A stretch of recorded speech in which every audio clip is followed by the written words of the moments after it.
اہل سرسار کی ایک قوم جسے قوم سبا بھی کہا جاتا ہے، اللہ تعالی کی بشمیر نعمتوں کے اندر زندگی گزار رہی تھی۔ یہ قوم ایک عظیم تہذیب اور تمدن کی مالک تھی۔ حضرت داؤد علیہ السلام اور حضرت سلیمان علیہ السلام کی باعظمت حکومتوں کے بعد ان کی حکومت زبان ذات خاص اور عام تھی۔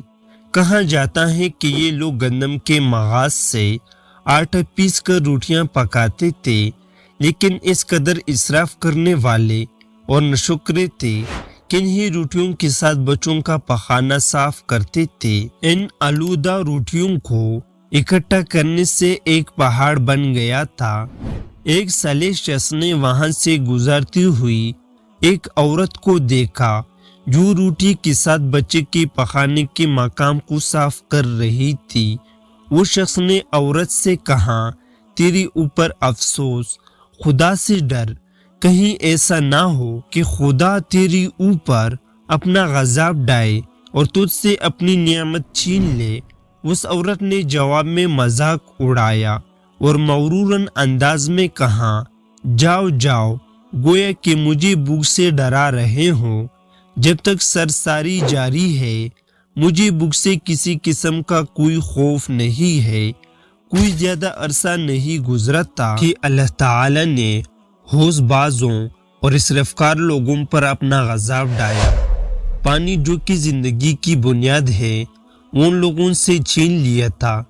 قحط نازل ہوا، بات یہاں تک پہنچ گئی کہ ان کی ذخیرہ کی ہوئی تمام غذا ختم ہو گئی۔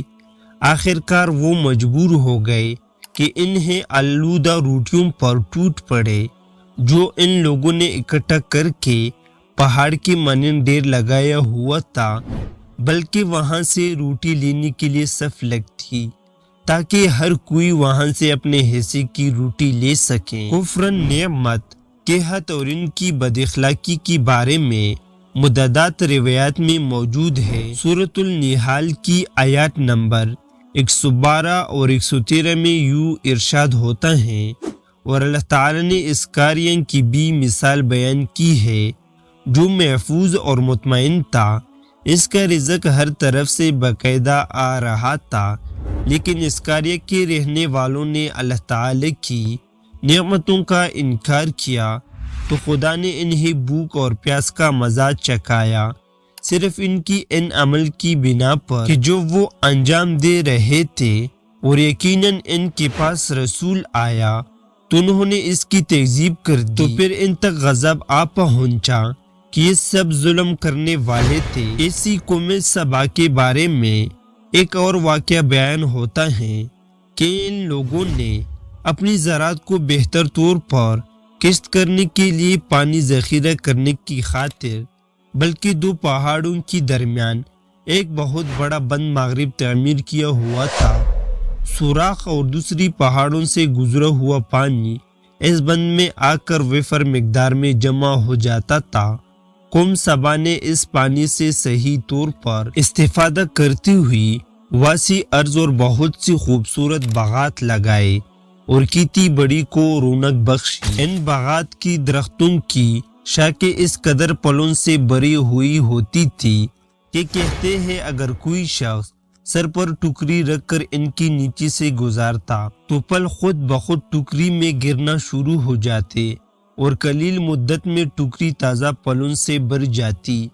اس قوم کے بہت سارے دیہات اور قرائے تھے جو بہت آباد اور آپس میں جوڑی ہوئی تھے، لیکن نعمتوں کی کثرت نے انہیں شکر کرنے کی بجائے سرمست اور غافل کر دیا تھا، یہاں تک کہ ان کے درمیان بہت بڑا طبقاتی نظام وجود میں آ چکا تھا۔ ان میں سے صاحب اقتدار لوگوں نے کمزور اور ضعیفوں کا خون چوسنا شروع کر رکھا تھا، یہاں تک کہ ان لوگوں نے خدا سے ایک حکیمانہ التماس کیا جس کا ذکر سورۃ سبا کی آیات نمبر 19 میں ملتا ہے۔ انہوں نے کہا کہ خدایا ہماری سفروں کے درمیان فاصلہ زیادہ کر دے۔ انہوں نے اللہ تعالی سے یہ التماس اس لیے کیا تاکہ غریب لوگ عمرہ اور ضرورت مندوں کے ہمراہ سفر نہ کرے۔ ان کی خواہش یہ تھی کہ آبادیوں کے درمیان خشکی ہو اور فاصلہ بہت زیادہ ہو تاکہ تہی دست اور کم آمدنی والے لوگ ان کی طرح سفر نہ کر سکیں۔